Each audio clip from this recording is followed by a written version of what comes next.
Picture yourself sitting on the edge of your bed at 3:17 in the morning. You've done the therapy. You've tried the meditation and breathing apps. You may even have taken medication exactly as prescribed. You understand anxiety intellectually.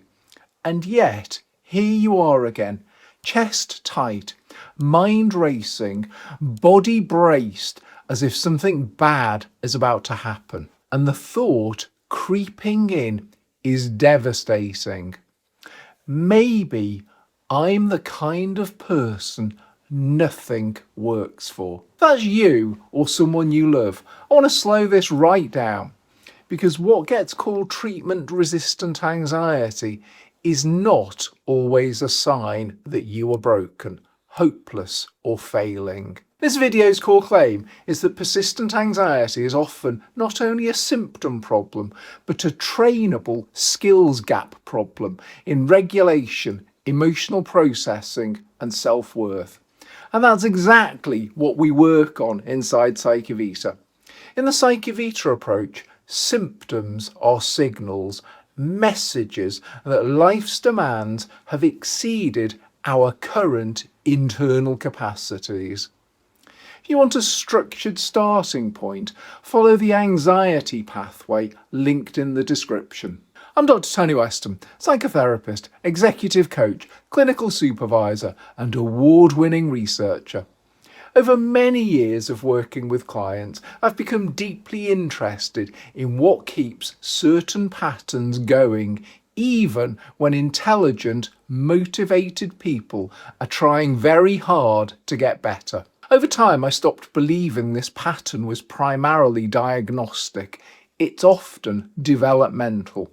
And that matters because diagnosis tends to ask, what category does this belong to?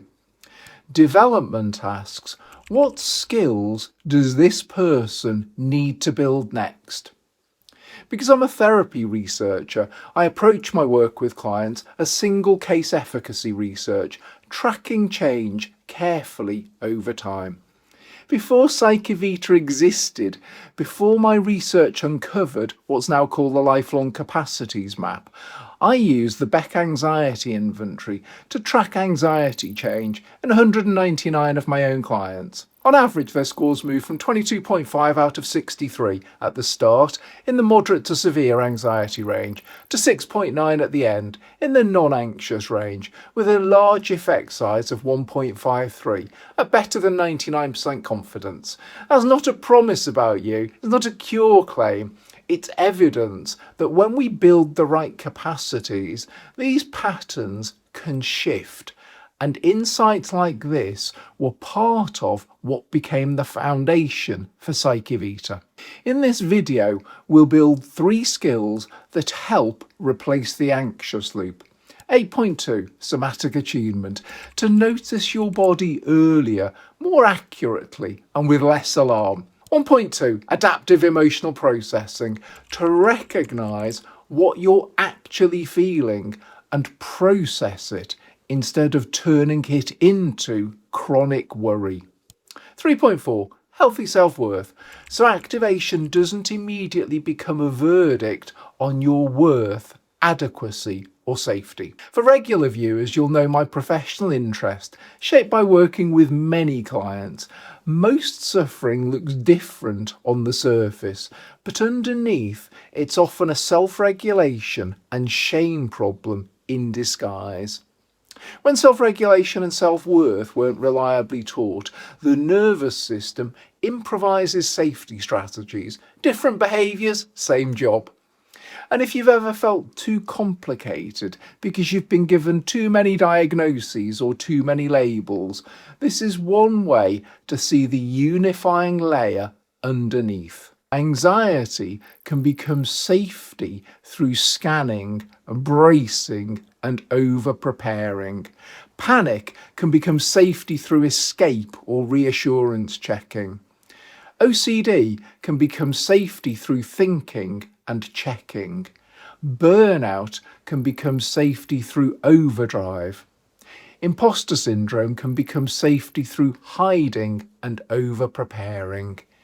In this video, we'll use persistent anxiety as the example and rebuild the foundations underneath it. Regulation first, then shame resilience. So back to you on the edge of that bed. One reason what gets called treatment-resistant anxiety can feel so stubborn is that your system may have learned a very fast rule. If activation rises, danger must be near. And once that rule lives in your body itself can start to feel frightening. A faster heart rate, a tight chest, a strange sensation in the belly, and suddenly you're not only anxious about life, you're anxious about anxiety. Now, a quick map, because it matters for why this pattern can feel so stubborn. PsycheVita is built around the Lifelong Capacities Map, the 48 psychological and emotional skills that help people overcome the full range of mental health diagnoses and symptoms and perform at the highest levels. In an ideal world, those skills develop in a sequence, because smooth functioning of the higher skills depends on solid foundations of the lower skills. For simplicity, we group them into layers. When I say layers, I also mean rough developmental windows, not deadlines. Layer 1 is regulation of our body and our emotions, and it develops first, roughly from just before birth to around age 6. There are 8 skills to master here. Layer 2 is self-worth and shame resilience. It develops strongly around ages 3 to 9. There are 4 skills to master here. Layer 3 is thinking and follow-through. That tends to build around 7 to 14. Layer 4 is meaning, motivation and direction. That deepens around 12 to 25. Layers 5 to 6 are connection, influence and wisdom. And those capacities keep developing through adulthood, with integration deepening from around 25 onwards. Those are windows, and here's the hopeful part. If a layer didn't get enough support early on, it doesn't mean you're stuck. It means you have a trainable skills gap. That's what PsycheVita is, building the foundations now at any age with small, repeatable practices. Many people try to solve anxiety at the level of plans, rules, motivation or willpower. Those are mostly higher level strategies, layer 3 thinking and follow through, and layer 4 meaning and direction. But the vulnerability is usually lower down, regulation and worth, layers 1 and 2. Those are the layers where effective change needs to happen. So our first skill is 8.2, Somatic Attunement. Learning to read your body earlier and more accurately before alarm takes over. Much of what shaped us early on is learned procedurally, like muscle memory. We don't think our way into it, we practice our way into it. So when an old pattern shows up, it can be a protective procedure, switching on, not a conscious choice. Think about learning to walk. At first, there's no explanation, no theory, no inner lecture. It's repetition, wobble, support, repetition. Your nervous system learns through doing. Foundations learned early shape what becomes possible later. And just a brief safety note, some feelings are too big for one person to carry alone, especially when they relate to early trauma, early neglect, or body-based distress that was never safely held in the first place. If this material stirs something very young, very strong, or very overwhelming in you, it may be wiser to practice with co-regulation, with a trusted support person, or with a therapist trained in somatic work, body-based trauma work, or focusing, so the feelings can be held safely, not flooded. So back to that anxious loop. 8.2 Somatic Attunement is not about obsessing over bodily symptoms.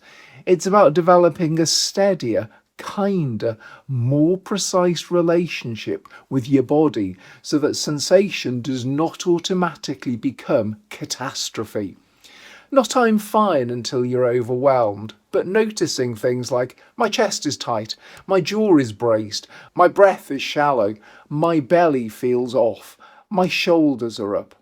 That early moment is where change becomes possible. And here's the knife line. When anxiety keeps returning, the key question is often not why am I still anxious, but what safety procedure is my system still running? Then our second skill is 1.2 adaptive emotional processing, because many persistent anxiety patterns are not just fear.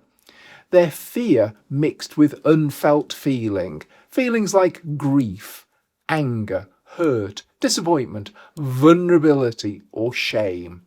When I say shame, I mean the everyday human versions too. Feeling mugged off, made to look stupid, undermined, disrespected, embarrassed, not taken seriously.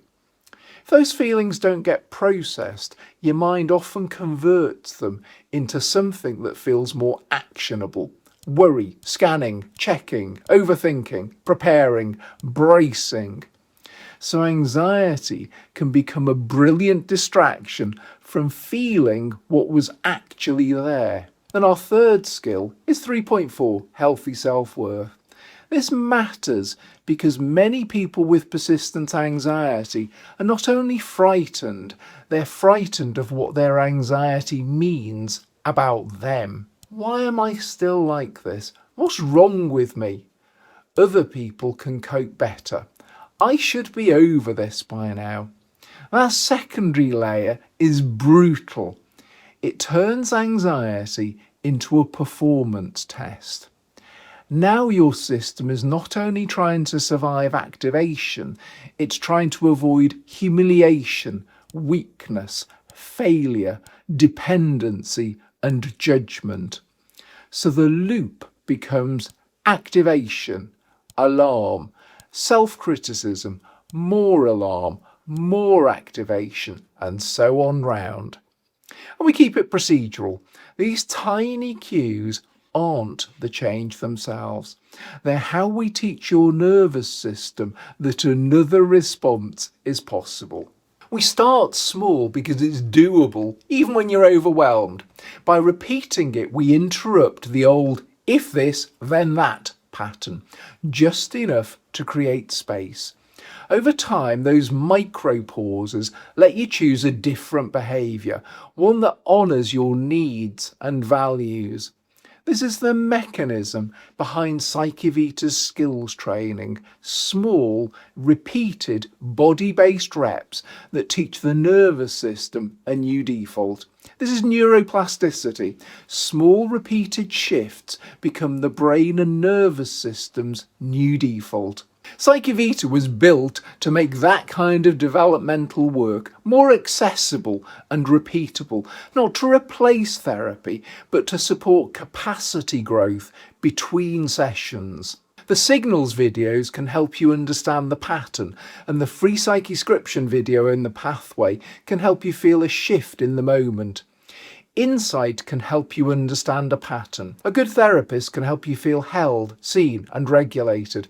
Artificial intelligence can help you reflect and think between sessions. But many of these skills only become reliable through small, repeated repetitions. And that's the role PsycheVita Grow was built to support, to complement therapy and AI. So if treatment has helped a bit, but not enough, or if things keep coming back, I wouldn't jump straight to nothing works. I'd ask, has my body learned safety? Can I process what I feel? And is shame still turning activation into a verdict on my worth? I'm going to invite you to do this with me now, if it's safe to do so. Do the smallest version that's possible for you right now. Before we begin, quietly rate your current level of activation from 0 to 10, where 0 is the most relaxed and 10 is the most stressed. There is no right number, just notice it. Now, let your feet feel the floor, not perfectly, just enough to notice there is support under you. Let your jaw soften by 2%. Let your out-breath be a touch longer than your in-breath. And now, simply notice one sensation in your chest, one in your belly, one in your shoulders. No fixing, no analysing, just noticing. Now, say to yourself, like an instruction, this is a safety signal, not a failure. And now, add this second instruction. I don't have to solve everything in this moment. If there's a feeling underneath the anxiety, name it softly. Maybe fear, maybe pressure, maybe sadness, maybe anger, maybe too much. That naming is not the whole change, but it's a different procedure. You'll find a longer PsycheScription version of this practice in the anxiety pathway inside PsycheVita, linked in the description. Quietly rate your activation again from 0 to 10. What changed? Even slightly. Even noticing no shift is useful data. It tells us what your system needs next. For the next 7 days, keep it simple. Practice this exact reset once a day, the one we just did together, just for a few minutes. You can do it in 2 ways. 1, you can rewatch this part of the video and practice along with me. Or 2, use the longer PsycheScription video in the anxiety pathway, linked in the description. The point isn't perfection. The point is repetition. Because every repetition is a tiny lesson to your nervous system. Another response is possible. I can feel activation and stay with myself without turning it into a verdict. So no, persistent anxiety does not automatically mean you are beyond help. Sometimes it means the higher level strategies have been aimed at a lower level skills gap. And when you rebuild from the foundations, body first, feeling next, worth alongside it, the pattern often starts to shift in a more durable way. Symptoms are signals. They are messages, and they point you toward the skills to build next. If you want to go further, explore PsycheVita at the website or the app and follow the anxiety pathway linked in the description. You're not broken, you're building capacity.